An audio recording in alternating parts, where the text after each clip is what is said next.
Welcome back to the Price of Business. I'm your host, Kevin Price, talking to you about you and your business. I'm delighted to have my friend on, Todd Randolph, and he does a great job. He's with USI.biz and businessman who really understands what's happening, particularly on the healthcare crisis. We bring him in often to talk about that, but he also finds a lot of cool stories that we'd like to explore here on the program, and he has one today. And in fact, we're going to spend two segments with Todd and his guests. But Todd, before you introduce your guests, tell us a little bit about your work over there at USI.biz.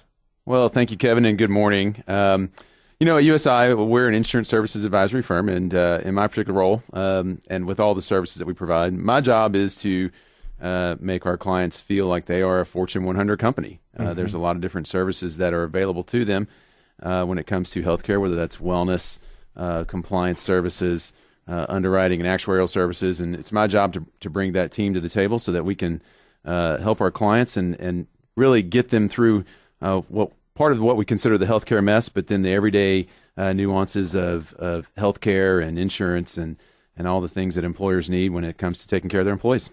Yep, very, very good. And introduce your guests. Today we have Ryan Sitton. He is the CEO of Pinnacle AIS. Ryan is, I think he has a great story to tell about his organization. One thing that I really like about Ryan is that we are both Aggies, and runs a very successful organization, and it's this is your third year in a row now in the Aggie 100. It is, and so we're going to talk about Ryan, his organization, and everything that's going on over there. Welcome to the show, Ryan. Before you talk about your organization, though, I think you should tell us a little bit about the Aggie 100. That's what I want to hear about. Sure. The Aggie 100 is the 100 fastest growing businesses in the world that are owned, founded, or led by Aggies. And it's become a very prestigious list because when you look around the world, we've had a lot of successful Aggies. I think they had something like 800 nominations just this year alone, and it's everybody from multi-billion-dollar corporations to startups. Very cool. And how many of those are in the Houston area? Oh, you would ask me that. I would say maybe 10 to 20 of them.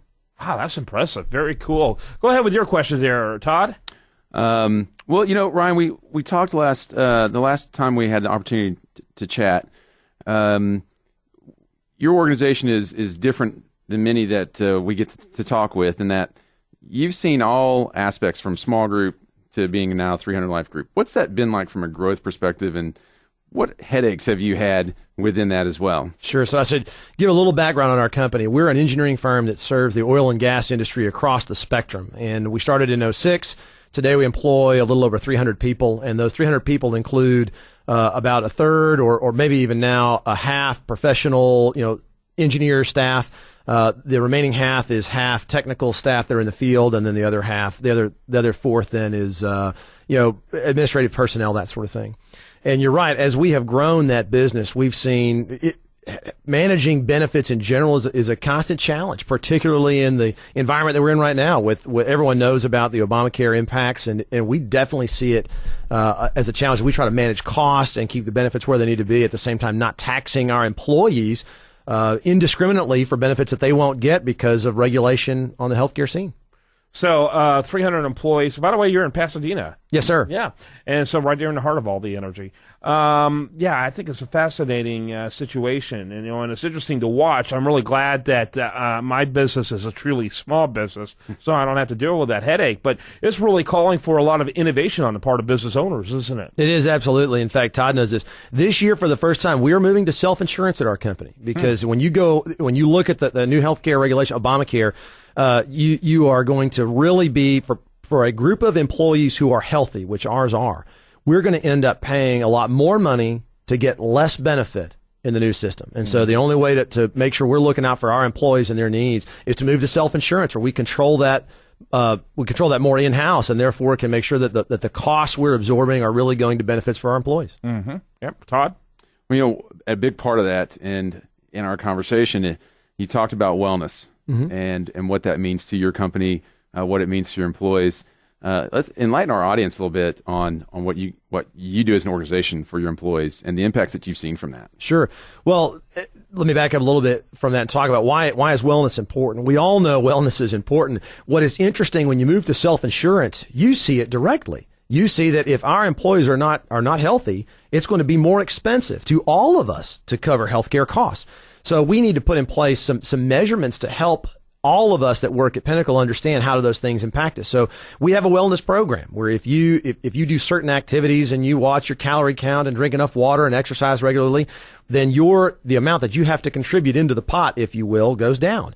If you don't smoke, you get a discount. We're going to be implementing more systems in the future around what they call metabolic syndrome, which basically looks at your general fitness. And if you are in good shape, your cost of healthcare, how much you have to put into the pot goes down as well. And so it helps to the average employee out there at Pinnacle understand, as I live a healthy lifestyle and make healthy choices, that will hit directly in my pocketbook right now. And therefore, overall, we drive our overall healthcare costs down. And instead of putting then as an employee base, putting money into healthcare and into benefits, we're putting that money into our employees' pockets in salary and in bonuses. So when you look at the situation out there, what are you hearing from colleagues in similar positions, similar sized companies, and what they're doing? We see a big spectrum because, as you know, you talked about your business being a small business. To the guys who are under 50 employees, some of them are just almost throwing their hands up. How do I offer benefits in this world of Obamacare and constantly skyrocketing costs? And they just say, you know what, I'm gonna either one, just suck it up and hopefully hopefully this won't be too impactful to our bottom line. Some are just saying, you know what, let's see what it looks like if I just ask my employees to go out there and get whatever is going to be offered from the government, because I'm not going to be able to compete. To the bigger corporations, the guys who have larger and larger companies, you hear self-insurance, self-insurance, self-insurance. You're hearing that more and more. Yeah, that's now the new drum being beat. Todd? We had about 2 minutes left, okay. By the way. Mm-hmm. And one of the things within the self-insurance program itself is the amount of money you're going to save from a tax perspective. Mm-hmm. But then you also, when you start to consider what's going on within healthcare reform, you're starting to, in a sense, evade some of the penalties and things like that you could potentially have to deal with. But going back to the wellness piece, what have you seen or what have you heard in regards to the penalties that could potentially impact your employees? Or is that even an impact based on what their salary and pay is today? Yeah, good question. So I think what you're asking is, do we see an impact when an employee says, I don't want to make healthy choices, so therefore, I'm not going to get the discounts that the other employees are getting? Look, that's accountability 101. And so, yeah, there are some employees that will be frustrated about that and may be disappointed. The fact is, though, we are breeding a culture of accountability around your own health. And that's going to pay dividends for all of our employees long term. It makes our employees healthier, makes us spend less money on health care, puts more money in their pockets. Everybody is going to be in favor of it, even though a few may, in the short run, get penalized. Right. All right, gentlemen, great stuff. Todd Randolph, he's with USI, that's usi.biz. And Ryan Sitton, he is with Pinnacle AIS, and that's PINNACLE, AIS.com. And thanks to both of you. Enjoyed it very much. We're going to have you back on in the next segment. You'll be wearing a different hat. Yes, sir. So we'll look forward to that. I'm Kevin Price. When we come back, much more for you. I do want to remind you, best content here shows up over there at usdailyreview.com, and this is The Price of Business.